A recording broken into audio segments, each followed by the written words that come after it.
That's, accounting for every one of those kids, because the horror that they've already been through just to get here, and then to have them placed into the hands of people that are continuing to exploit them, is not what this country's about. And, if that hard number was 300,000, I think is actually, when we did all the math, it was a little bit lower. But if we've already accounted for 62,000 of them in the first, I would say it took us about a month to get rolling. But the first 9-10 months of this administration, where are we going to be next year? Yeah. Where are we going to be year 3? Where are we going to be year 4? I think we're going to get to the most important spot, and that shouldn't be a partisan issue. That's an American issue. We shouldn't stand for it. And I can tell you that was the third priority of this administration, and he is like everything else. He's taking care of business. Americans are capable of achieving extraordinary things when they have the freedom and opportunity to do so. This is American Potential. Welcome to the American Potential Podcast. I'm your host, David Fromm. We're here in Yuma, Arizona with Americans for Prosperity, bringing people from around the country to see what's happening at the border and all the progress that's being made. And we're here with a good friend and a familiar face, Chief Chris Clem, who's a former sector chief for the Border Patrol down here. So thanks for joining us again, Chief Clem, and tell us, set us up, how long were you here in Yuma? Yeah, it's great to be here, and it's kind of like a homecoming. I was the sector chief here in Yuma from December 2020 to the end of December 2022. So just over 2 years, and it's almost 3 years removed. And my gosh, it has changed. It has changed here in Yuma. It really feels good to be back and see the border secure like I never could imagine. Yeah. So, in that time, you saw some real changes, and then there's been even more changes. But first, what are some of the unique things about the Yuma sector? Well, yeah, there's a lot of changes, right? So we went from literally catching 1,000 people a day to maybe they're catching a dozen now. But one of the things that's great about Yuma, and it really is, something that is just a phenomena, is this is really where our economy and our border security and immigration and community all come together.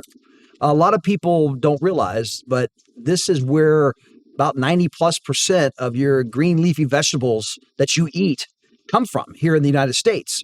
Yet we're sitting here right here at the border wall. There's Mexico through the bollards. And on the other side of the camera are agriculture fields. Yeah. So when we say border security is national security, it is economic security, it is community security, it is food security. It is why it is such an imperative piece of our strategy to keep America safe. And it starts right here in places like Yuma. So to bring that into focus, when during the previous administration, you said there were 1,000 people a day coming through here. Right. How does that impact this community, these fields that, people depend on for a living? What's the real impact there? Yeah, to give you some perspective of what we saw the year preceding President Biden's terms, so the last year of President Trump, just over 8,000 arrests here in Yuma. Year one under Biden, it went up to 112,000, then 315,000 people from 116 different countries. And all the progress that was made under the Trump 45 administration was shut down. And so you literally had hundreds and generally upwards of close to 1,000 people a day, sometimes well over 1,000 a day, coming through here, overwhelming our resources.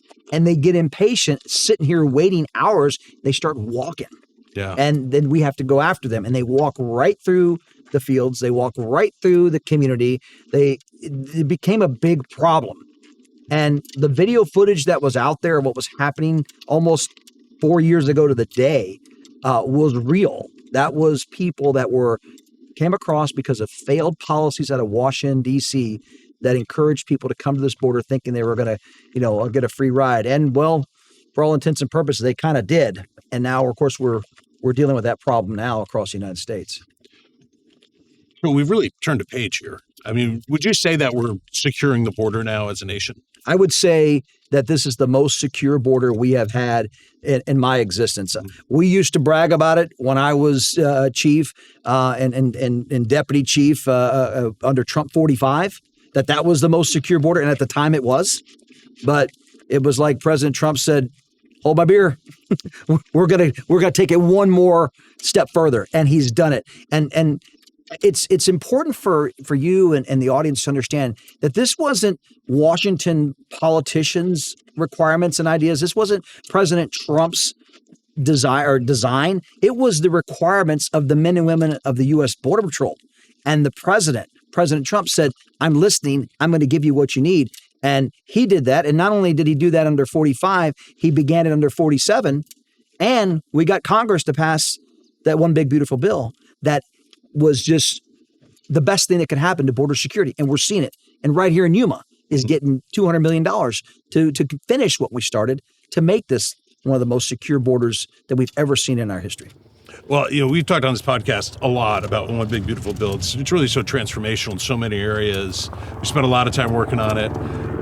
But the border security part of it, like what practically is that going to do for folks here in Yuma? I think that's absolutely great that we can talk about the fact that we got state, local, and so let's get it going. Yeah. Yeah. Look at that. So right here behind us, we have, shared resources. That's the state resources working in conjunction with border security. Again, that's one of the great things that has changed under this administration is you have, local agencies working in conjunction again, willing to be willing partners. And that makes a big difference for everybody involved in the border community. Yeah, that kind of cooperation probably wasn't happening before when you were here, or certainly under the last administration. Yeah, cooperation at the ground level has always been there, but politically it wasn't happening under the state, especially under the current Governor Hobbs. They were restricting things to very minimum. But I can tell you that when you have, the White House supporting law enforcement and the duly elected sheriffs feel like they're getting supported and not being attacked by the administration, it has a really positive trickle down effect that every community member benefits from because they know they have a safe and secure community, and that's what it's all about. So I know we've heard in years past, certainly under the last administration, that the morale amongst the Border Patrol agents was really low. And you and I happened to be driving, and you said hi to an agent who was here doing his job. Maybe share with us what he had to say, and then like your insight into what the whole organization is feeling. Yeah, it was really nice to just roll the window down and say hello and thank them for doing their job, and to hear them say how great it is, and see the smile on their face.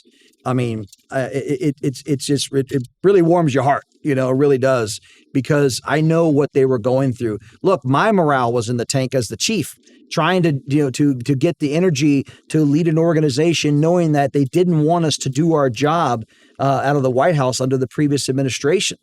And we were being overwhelmed, and everything that we were doing to try to slow the flow from coming in here and to make sure we were prosecuting every criminal and going after all the smugglers and all the traffickers, when that's being, told not to do that. That's not your focus. Get them processed quickly and release them. I mean, that was not border security.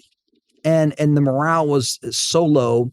We saw that impact a lot of agents and employees and families. We had a rise in suicides, and again, not going to say that the border crisis caused that, but I can tell you it was a contributing factor because they felt like the sense of purpose and the support from Washington wasn't there.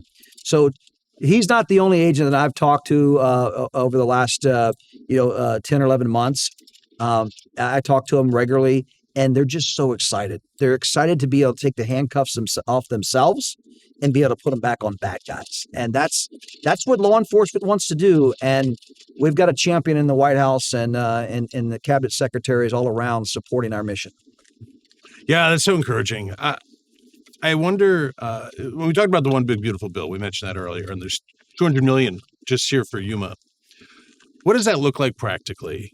And then multiplied across the whole border, what do you see as like the downstream effects that kind of investment and the renewed commitment to actually securing the border will have in our society?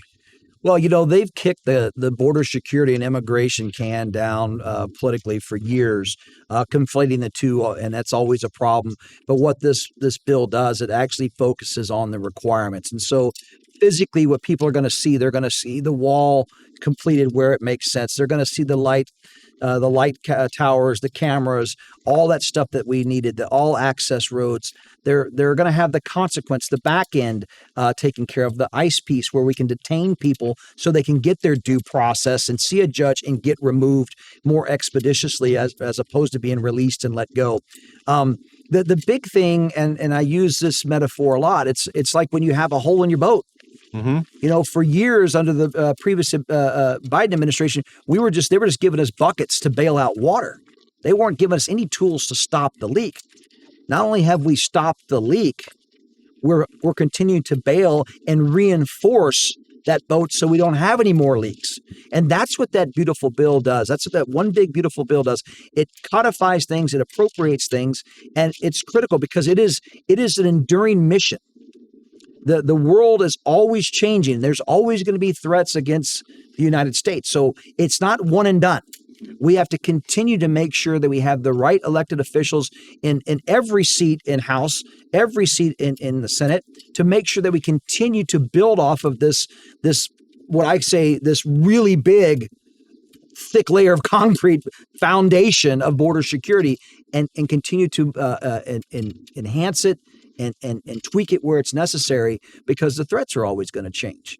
But man, I tell you what, America is going to benefit from this national security solution that has been put forth in this bill, and happy to live in a border state knowing that it's getting taken care of. Yeah, that's exciting. I'm proud that us as an organization were able to work hard to try to come alongside the Congress and the president to see that enacted, and now trying to tell people what's going to happen, that they can see the real results from that. So we're going to have a panel later on today, here in Yuma, with folks locally based who are in leadership positions along with you. What are some of the things that you think that those of us who are going to listen are going to hear? Yeah, it's great because we're going to have, elected leaders. We're going to have members of the farming and ranching community that have been impacted by it. Because at the end of the day, all politics is local. Mm-hmm. It comes back to places like Yuma. And they're going to talk about, the value added of security to strengthen the economy. When you have the mayor of a city here to tell you how important it is to get things under control, so his economic plans for his continued growth in his community can flourish. When you have a county commissioner who's had to deal with all of this from the ground level up and look at how it can benefit not only just the area right here locally in Yuma, but the entire county. And then when you have someone that is a prominent farmer who is a huge production of the lettuce that we all eat, and they can talk about the economic impacts of what things, how bad it can be if things are out of control and how good it can be, and also add a little flavor to requirements when we get into immigration solutions, because we've got the plan now for the security piece. It's underway. Now we have to kind of pivot a little bit to say, how are we going to address the larger elephant in the room, and that's taking on immigration. Yeah. What do we need to make for example, the city and county of Yuma to grow? What is it going to take to make sure that our produce farmers have what they need in the forms of legal immigration and not get hung up when there's government shutdowns and whatever that could impact them happens? How do we keep people out there in the fields getting the produce to the plants so it can get to our table?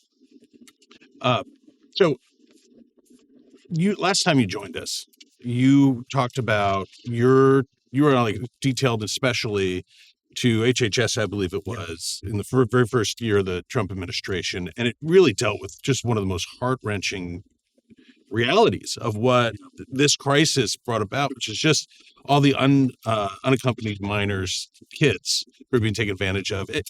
Can you give us any update on any progress or what you've seen happening in that really difficult space? So it was an honor of the lifetime to be asked to come up there to fill a role as a senior advisor to HHS secretary in the White House for the Office of Refugee Resettlement, and they're responsible for the placement of the unaccompanied minors that we encountered at the border, which there was close to 479,000 that came in under the Biden administration, and we all have seen the reports of about 300,000 missing and unaccounted for children.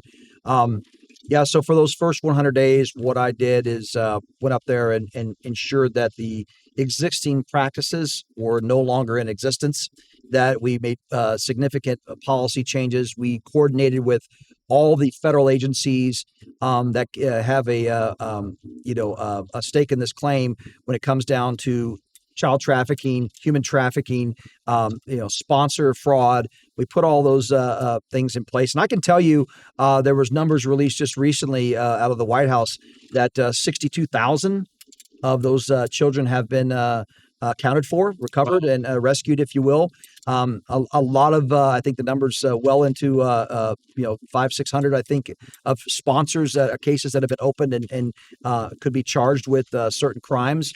I don't have all the fidelity like I used to, but if that hard number was 300,000, I think is actually when we did all the math, it was a little bit lower. But if we've already accounted for 62,000 of them in the first, I would say it took us about a month to get rolling. But the first 9-10 months of this administration, where are we going to be next year? Yeah. We're going to be year 3. Where are we going to be year 4? I think we're going to get to the most important spot, and that's accounting for every one of those kids, because that the horror that they've already been through just to get here, and then to have them placed into the hands of people that are continuing to exploit them, is not what this country's about. And that shouldn't be a partisan issue. That's an American issue. We shouldn't stand for it. And I can tell you that was a third priority of this administration. And he is, like everything else, he's taking care of business. Well, that's just, like I said, just heart-wrenching. When you talked about it before, it's just so awful. And I really appreciate your service, not in general with the Border Patrol, but appreciate that. That thing, that detail in particular, man, that was really just one of the super dark side, one of them of the frankly previous administration's policies or failures to enforce. So, well, I passed the baton. I did my spot of 100 days. I want you and the audience to know that there are a group of patriots one in particular in my spot, and the people that we put in place that are working around the clock. And even at the larger scale, at the Homeland Security Council and National Security Council that I spoke with every day for the 100 days I was there, at least 6 days a week, sometimes 7, working on this border security and human trafficking and child trafficking issue. They are working around the clock, and we're seeing the results of that. So people need to know that we've got good people doing great things in Washington. That's great. Well, hey, thanks for joining us again. You got it, man. Super appreciate it. This is great. Looking forward to this tour. It'll be great. Yeah. Thank you. Folks, if you enjoyed this episode, please like and favorite us on social media at Instagram, Facebook, and YouTube. And always remember, liberty and freedom are easily taken for granted. Don't take for granted. Go out there and defend freedom and liberty. Thanks for joining us, and we'll see you on the next episode. Thank you for listening to American Potential. You may listen to more stories from Americans working every day to expand freedom and opportunity in their communities by visiting AmericanPotential.com.